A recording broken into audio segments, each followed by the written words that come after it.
You are Locked On Eagles Postcast, part of Locked On Sports Philadelphia, on the Locked On Podcast Network. Your team every day. Well, how about that? Philadelphia team gets blown out. What is this, the Phillies? Huh? All right, it's the preseason. Who cares? Anyway, welcome in. My name is Mark Farzetta. This is Locked On Eagles Postcast, the last Eagles Postcast of the preseason. Before I hand it over to, well, you know, it's not me. It's not, I can't say just yet. I'll wait for the network to make the announcements, but it's two guys that you're going to love. I'm going to tell you that much, but I do appreciate, let me say this right out of the gate, I do appreciate you guys joining me for Locked On Eagles preseason play. I will remain your man for Locked On Phillies postcast, as well as Locked On 76ers postcasts. But I do just want to say thank you for joining me for this Eagles preseason as we have followed a quarterback 2 battle, QB2 battle, as we have followed a defensive back battle, as we have followed linebacker battles, offensive line depth. So much going on throughout this preseason. Actually watching some motion being run in the preseason. I wasn't expecting to see that in the preseason, but boom, there it was. We got so much to get into, especially when it comes to today's game. Unfortunately, the Eagles did take the 26-3 loss at the hands of the Minnesota Vikings. We did get to see Cooper DeJean's play today for the first time. The first time he played in a football game since the 11th of November.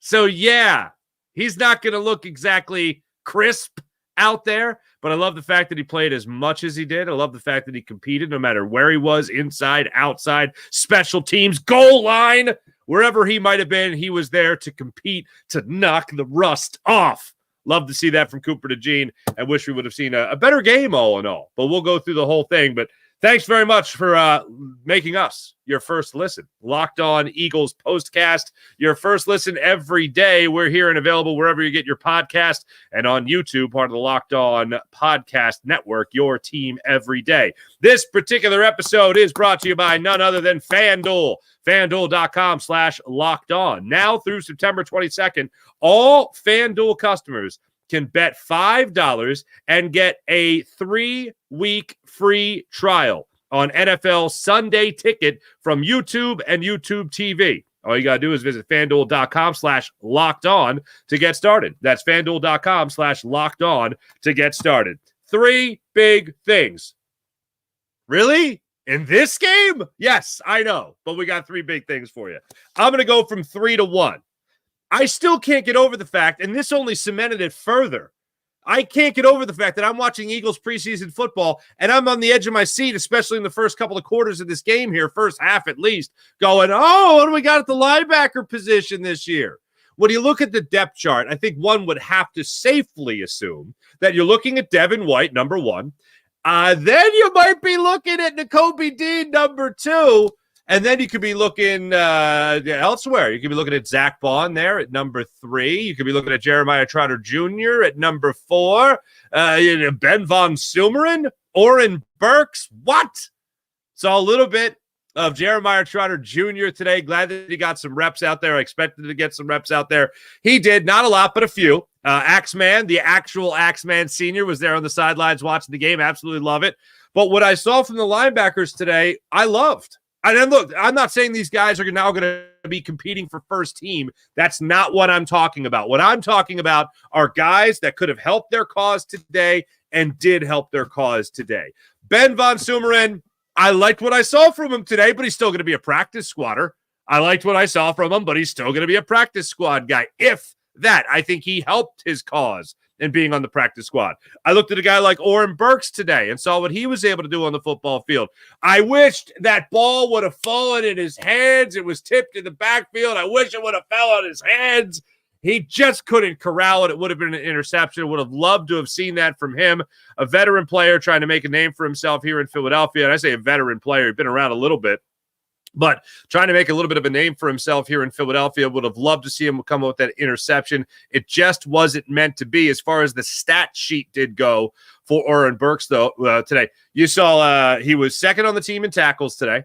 He went out there. He was actually leading the team in tackles there for a hot minute before Tristan McCollum came up big in the fourth quarter there. Oren Burks did come up with a sack. He did come up for a tackle for loss. Love to see that for him. Ben Von Sumeren right behind him. He also came up with a sack. He had 2 tackles in the backfield, 2 tackles for a loss. In total, he had 6 tackles. He was tied for 3rd on the team in tackles today. Both those linebackers at least showing up in preseason game number 3 for as well as you could play to help solidify a either roster spot or practice squad spot. Those 2 gentlemen played at that level. And we're talking about preseason game number 3, 3rd quarter, 4th quarter. These guys trying to step up and make plays for you. So I love seeing that just from a competitive standpoint in today's game. Love to see that from that. And also getting the production, not just going out there and working hard and doing all the right things, but going out there and actually getting some production out of it as well. So love to see that again from the linebacker spot. Usually just poo-poo that, push it off the side of the table. I don't need that. I loved watching it today. Seeing the battle there was great. Number 2. All right, so you got Jahan Dotson at the number 3 wide receiver spot. Okay. Oh, excuse me. This is staying with number 3. I'm sorry. I'm combining these positions here because it's along the same notes. Linebacker and wide receiver, I'm putting in the same category for today's game. Because you already have your guys. You have your guys. You have like your 3 guys that you're going to be using mainly throughout the season. At least that's the goal when everybody stays healthy, right? If everybody stays healthy. But the wide receiver spot you solidified when you got Jahan Dotson. Now you're going to have guys battling it out to try to be wide receiver 4, wide receiver 5. That's what you're going to have? That's what you're looking at? Well, today, unfortunately, Joseph Ngata did not help himself out even a little bit, especially on that interception off his hands in the red zone when all he had to do was catch the ball, and he at the very least had the first down for himself on that 4th down attempt. And unfortunately, bang, bang, interception. Tanner McKee put it right where it was supposed to be. It come down with it. Did not like what I saw from him. Looking at some other guys from the wide receiver position today, Griffin Hebert ended up being your leading wide receiver today with 48 yards on 3 catches. I don't think he does anything. Look, good for him. Competed for today.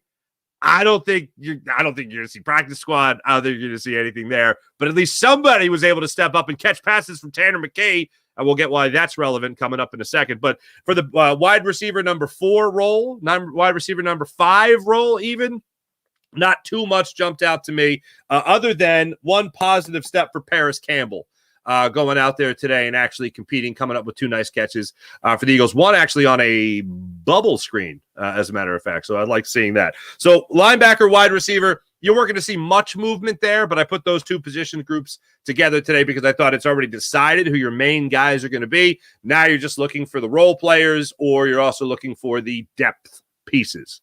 Now we'll move on to number 2. Number 2 is quarterback number 2. I like Tanner McKee. If it was me, Tanner McKee would be the number 2 quarterback of the Philadelphia Eagles. Tanner McKee has done the thing where he actually puts the ball in the end zone, and even if he puts the ball in the end zone, he's at least putting it in the end zone even though it's not caught. E.J. Jenkins, unfortunately, big fan of his. Eagles let go of a veteran tight end earlier in the week. I believe that was to help make room for E.J. Jenkins, a guy that can make a play for you and certainly made plays for you. Preseason game number 1 against Ravens, preseason game number 2 against Patriots. Made plays for you. Today, not so much, unfortunately, for E.J. Jenkins. But Tanner McKee put the ball in his hands. It went right through. Tanner McKee put the ball in the hands of Joseph Ngata, and did not get the first down. And Ngata not going to get the first down on that play, unfortunately. And you're going to get an interception instead. But when I saw the ball actually being moved down the field, the guy moving the ball down the field was Tanner McKee. And it's far too consistent throughout this preseason. I mean, you look at even Stevens, if you want to call it that, in preseason game number 1. You had a 15-play drive by Kenny Pickett. Good hustle to you. You had a 17-play drive by Tanner McKee. He outdid it. He's been outperforming Kenny Pickett throughout the preseason. If the preseason means anything, then it's obvious who your QB2 should be.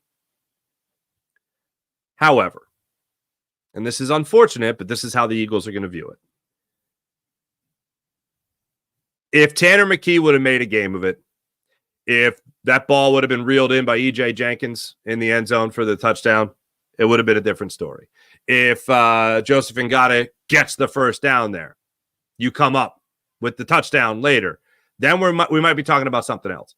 To take away the QB2 role for a guy like Kenny Pickett, who the Eagles brought in, who was a first-round pick, there's going to be a guy who's already started in the NFL.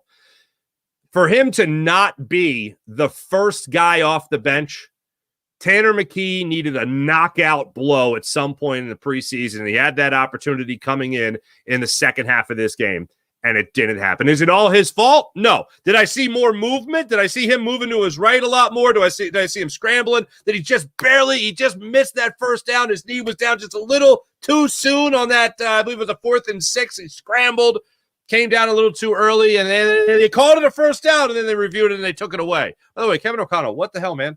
You are without question the kid in school that says, teacher, you didn't check homework yet. You didn't check the homework. I did the homework. Meanwhile, the other kids that forgot their homework or didn't do the homework, like me, they're like, shut up, dude. I have my homework done if you want to check my homework. He throws a challenge flag on that play. Nerd. Anyway, Tanner McKee needed that knockout blow. Did not get it. Today, the opportunity, he didn't get it. Was it all his fault that he didn't get it? It's not all his fault. But going into the season, it's already decided. Kenny Pickett's number 2. You didn't get the knockout blow from Tanner McKee. And when I think about knockout blows like that from a backup quarterback, a guy fighting to be the backup quarterback, I go to A.J. Feely. A.J. Feely, before he won his backup role with the Eagles, he had a hell of a preseason. And out of nowhere, shot out of a cannon, became a backup quarterback for the Eagles. Earned himself a job. Tanner McKee is going to stay. He's going to keep himself on the roster, obviously. But not going to be a guy that's most likely going to be dressing on game days, unfortunately. That brings me to number 1. Least important, most important. Cooper DeJean. Good to see you. I just love that you saw him out there tonight. Or this afternoon. By the way, can we just acknowledge how weird it was to watch a 1 o'clock preseason game in the afternoon?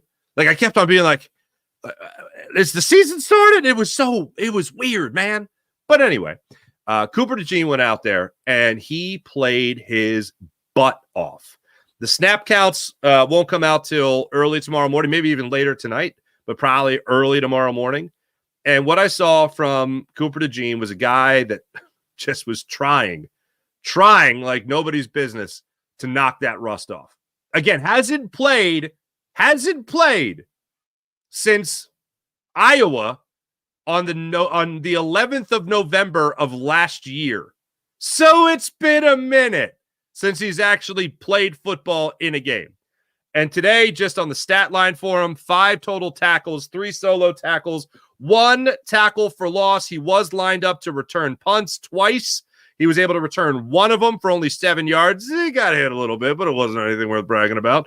But just to see him go out there and see that versatility was great. And as I said, you saw him inside a little bit. You saw him on the outside. You saw him line up in goal line. You saw him get into the backfield for that tackle for loss. I think that was a designed quarterback blitz, and Cooper DeJean did a great job with it. And as I looked throughout the game, there were 2 instances where he could have been burnt toast for 2 touchdowns, both with Lucky Jackson, if I'm not mistaken, in the game. The first one came in the first quarter. Cooper DeJean was all over. All right, Cooper DeJean, for those that need to hear it. Cooper DeJean was all over Lucky Jackson in the front corner of the end zone, if you want to call it that, near corner of the end zone. I don't know. And they let it rip. Hall let it rip down the field, and Cooper DeJean was with him step for step. It was a great throw. He was on him enough. And Jackson just did not come down with the football and his feet in bounds. He had 1 foot in bounds, and then the coverage was, I guess, just tight enough. Got to give him credit for it, where the only way he could come down with that football was stepping out of bounds. So credit to him. Did he get beat by an eighth of a step? Sure. And then later in the game, similar type of situation, Jackson was in on it as well. DeJean was over him, but again, he stepped out of bounds later in the game. So Cooper DeJean could have been taken for 2 touchdowns in this game, but guess what? He wasn't. So point defensive back. Point to the rookie 2nd-round pick of your Philadelphia Eagles. All in all, there's definitely some things he has to work on. There's a couple of instances there where he was just taken out of the play, like ridden out of the play. shedding blocks is going to be a thing that every young corner has to learn. He's certainly going to have to learn that. But what I saw from him tonight gave me a lot of hope for the very near future for the Philadelphia Eagles. I think as of right now, it's going to be set. I think you're going to have Isaiah Rodgers, by all accounts, is going to be the starting corner opposite Darius Slay. It seems like Quenyon Mitchell is going to be your starting slot corner, your nickel, not your nickel corner, not your inside corner, but your nickel, according to Vic Fangio. Don't get those confused. If you haven't listened to the Eagles defensive coordinator, Vic Fangio, talk about nickel versus corner, oh, you have missed a lecture series so far this training camp. Well, training camp's over, this preseason. So that's the way it's going to look going into the season. But Cooper DeJean will be carving out more and more action for himself as the season approaches, which is just around the corner now. So all in all, I liked what I saw from him. Honorable mention for tonight's game, this afternoon's game. Sorry, I did it again. So after the linebackers, wide receivers, quarterbacks, and then Cooper DeJean, offensive line depth in particular. So one of the big things we've been looking at now, you could say the right guard position, you're going to have a considerable amount of depth at the right guard spot. But as of right now, when it comes to some other spots there on the offensive line, there's definitely some cause for concern. But one guy that has really stepped up for me, or stepped out to me, and I know for a lot of other people as well, is Darian Kinnard, who played every snap with the exception of the final 2 minutes of this game at the right tackle spot. So that kind of lets you know that Jeff Stoutland and the Philadelphia Eagles and Kellen Moore and Nick Sirianni and Howie Roseman feel pretty good about Lane Johnson if he ever has to miss time, about somebody at least stepping in to fill that void. At the right guard spot, Brett Toth got the opportunity to start there tonight, this afternoon. I thought he did a fine job. A couple of instances I saw him being able to get upfield, seal some blocks off for himself. That was great. Love seeing that. Dylan McMahon, the rookie at the center position today, he went out there, was okay. Nothing really jumped out to me. Nick Gates is a veteran, so he's going to continue to get his feet wet. But after today's game, I feel a lot better about the depth of this offensive line. It was one of the number one things I was looking at in this game. After I was going to look at the linebackers, the wide receiver 4 spot, and the Cooper DeJean just playing. I liked what I saw from this Eagles offensive line. I hope I continue to see it when called upon, because it seems like you always have offensive linemen that are called off the bench to get some spot starts or some spot snaps throughout the season. So I liked what I saw there. Coming up, we'll go through a quick list of pluses and minuses from today's game, who helped their cause, who hurt their cause, and also some great news and some bad news for the Cowboys. Great news for the Eagles and what they did today to honor a legend, and then bad news for the Cowboys, I'll call it, when it comes to one of the top corners in the game. Back in a few, and we'll also take your comments. Your Locked On Eagles postcast and the Locked On Sports Philadelphia YouTube channel. Back in a second. Have you guys heard me talking about BetterHelp yet? BetterHelp can help you. When you're talking about your schedule and how it's packed with kids' activities, your own activities, work projects, so much more, taking care of the house, sometimes you let your own wellness slip through the cracks, and that needs to be a priority. Even when you know what makes you happy, it's hard to make time for it, and that can have a lot of wear and tear on the mind. But when you feel like you have no time for yourself, non-negotiables like therapy are more important than ever. And if you're thinking about starting therapy, give BetterHelp a try. I can speak for therapy, no question. Went through my own struggles some years ago, many years ago as a kid, was able to find my way on the other side of it. And people like the people at BetterHelp are there to help you now. It's entirely online, designated to be convenient, flexible, and suited to your schedule. Just fill out a brief questionnaire and get matched with a licensed therapist and switch therapists at any time for no additional charge. Here's what you can do. You can never skip a therapy day with BetterHelp. Visit BetterHelp.com/lockedon today and get 10% off your first month. That's BetterHelp.com/lockedon today and get 10% off your first month. That's BetterHelp, HELP.com/lockedon for 10% off your first month. Once again, thank you for making Locked On Eagles Postcast your first listen, but how about for your second listen? Enjoy the Locked On Fantasy Football Podcast. Get daily insight to be the best fantasy draft strategies, and make sure you lock on to that to help you with your draft this year, and also help you win your league this season. Part of the Locked On Podcast Network, your team every day. Locked On Fantasy Football Podcast on the Locked On Podcast Network. Once again, your team every day. LeSean McCoy is one of my favorite all-time Eagles. And every year, the last preseason game, Jeffrey Lurie comes on the screen, and Jeffrey Lurie talks about who is making it into the Eagles Hall of Fame. LeSean McCoy is the Eagles' all-time leading rusher. LeSean McCoy and his incredible career here in Philadelphia. We all remember the Snow Globe game. I will never forget one of the first times I ever listened to what I thought was a hot take analogy was Chris Collinsworth of NBC Sunday Night Football talking about LeSean McCoy as the closer. And he said, LeSean McCoy is like Mariano Rivera. And it was one of the first times I heard anyone, first off, just call any running back a closer. And LeSean McCoy was certainly that closer. But then Chris Collinsworth out-hotted his own hot take. He heated up another hot take for you. And he said, Barry Sanders. I know I'm going to catch a lot of flack for this. Now, here's a guy when you have a guy in LeSean McCoy that reminds me of Barry Sanders. And my first thought was, how dare you? And I'm an Eagles fan. How dare you? And then I thought, when he's breaking it down, he's not saying he's like Barry Sanders generally. He was breaking down one specific thing. And it is what made Barry Sanders so great, but there's a couple other things that made Barry Sanders pretty great too. But there was this one thing that LeSean McCoy did that was so Barry Sanders-esque in his heyday with the Philadelphia Eagles. Before Chip Kelly ruined it, we all know it. But anyway, and it was the ability to be going 100 miles in one direction, and then the next thing you blink and it's 100 miles in the other direction. The juke, the fake, whatever it was that he never stopped. He never transitioned. It was just this direction and boom, he was gone. And time again, when I watch LeSean McCoy highlights or I even just think back to his career, I am just amazed by it. And I know a lot of people jump to the first year with Chip Kelly. Oh, no. His first year with Andy Reid or second year with Andy Reid, he was off the charts incredible. I want to say 19 touchdowns was absolutely unbelievable. And then, of course, I think about what could have been.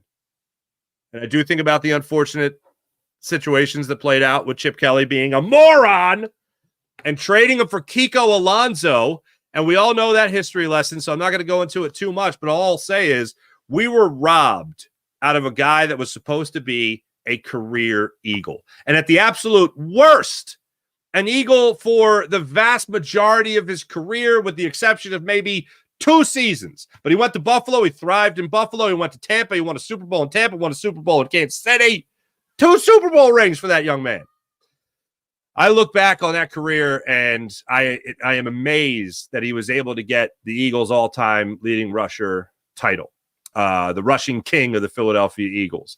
But I still think back and say, wow, what else could have been with that incredible career in Philadelphia for LeSean McCoy? A couple of things that they did note on today's broadcast during the game for LeSean McCoy's career. It was 6,792 career rushing yards with the Philadelphia Eagles. Again, the rushing record. Single game rushing record was in that Snow Globe game in 2013 against the Lions.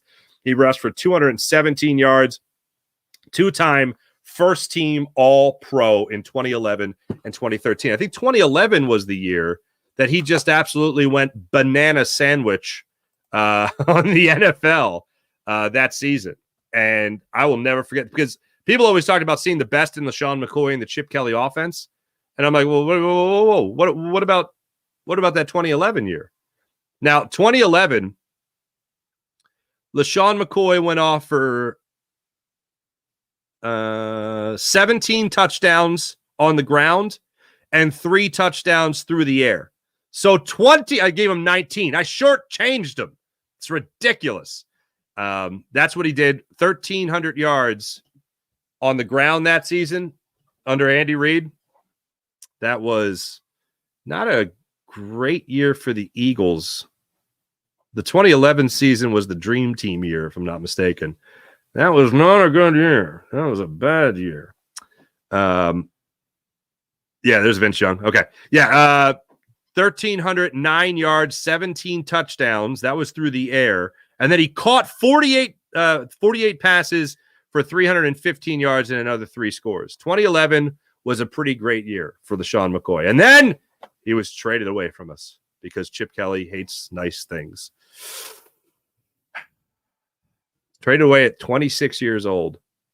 Went to Buffalo, only had 2 more 1,000-yard seasons. Would have had 3 more. He got injured in 2015. All right, that's enough. Him getting into the Eagles Hall of Fame, absolutely love it. Absolutely worthy of it. And, of course, tied hand in hand with LeSean is DeSean. We all know that they're boys now, or they've been boys for a long time, and their podcast is great. But, yeah, another generation, a Philadelphia generational talent. Both those guys. Robbed from the Eagles fan base far too soon. And then that's the good news.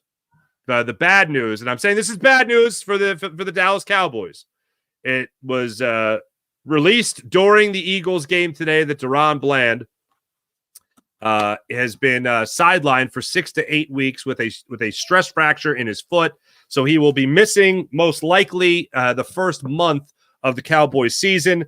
He, of course, came up with 9 interceptions last year and set a new NFL record for 5 interception returns for touchdowns last year. So a huge miss for the Dallas Cowboys. I'll end it at that. When we come back, we're going to take a look at some of your comments about this game, and then we'll also take a look at what the next 2 weeks could look like, and I'll give you those plus minuses that I mentioned a second ago when it comes to who could be staying, who could be going from your Philadelphia Eagles. Back in a second, Locked On Eagles postcast. Back in a few. We've told you guys plenty about LinkedIn by now. When you're hiring for your small business, you want to find quality professionals that are right for the role, and that's why you have to check out LinkedIn Jobs. That's LinkedIn Jobs. LinkedIn Jobs has the tools to help find the right professionals for your team faster and for free. LinkedIn isn't just a job posting board. Come on now. It's not just a job board. LinkedIn helps you hire professionals you can't find anywhere else, even those who aren't actively searching for a new job, but might be open to a new perfect role for themselves. In a given month, over 70% of LinkedIn users don't visit other leading job sites. So if you're not looking on LinkedIn, you're looking in the wrong place. On LinkedIn, 86% of small businesses get qualified candidates within 24 hours, and they hire professionals like professionals on LinkedIn. Here's what you can also look at. Post your job for free at linkedin.com/lockedonnfl. That's linkedin.com/lockedonnfl. Take care of that. Make sure you post it, and you post your job for free. Terms apply. Remember, linkedin.com/lockedonnfl. Post your job for free. Terms and conditions apply. Looking at your Philadelphia Eagles and what could be coming up in the not-too-distant future, first and foremost, Oren Burks might have played himself on to this football team for depth of the linebacker position. Ben Von Sumeren, as I mentioned, probably another year on the practice squad, did have some activity on the Eagles roster, big boy roster last year. Julian Okwara had a couple of big plays, including a sack, including a hurry tonight, coming off the edge for your Philadelphia Eagles. Absolutely love the opportunity that he got tonight, especially when you talk about what he was able to do when he got into the backfield to wreak some havoc. A couple opportunities that he'd had. Oh, also Nolan Smith played in tonight's game. I did not expect that to happen, but he did play in tonight's game. And Patrick Johnson earned himself a starting role for your Philadelphia Eagles coming off the edge for the Eagles today. Tanner McKee, I think he did help himself a little bit, but he didn't help himself enough. If you had to give a pass-fail grade, I believe he passed tonight, but I don't think he played himself into that quarterback 2 role, as I said earlier in the broadcast.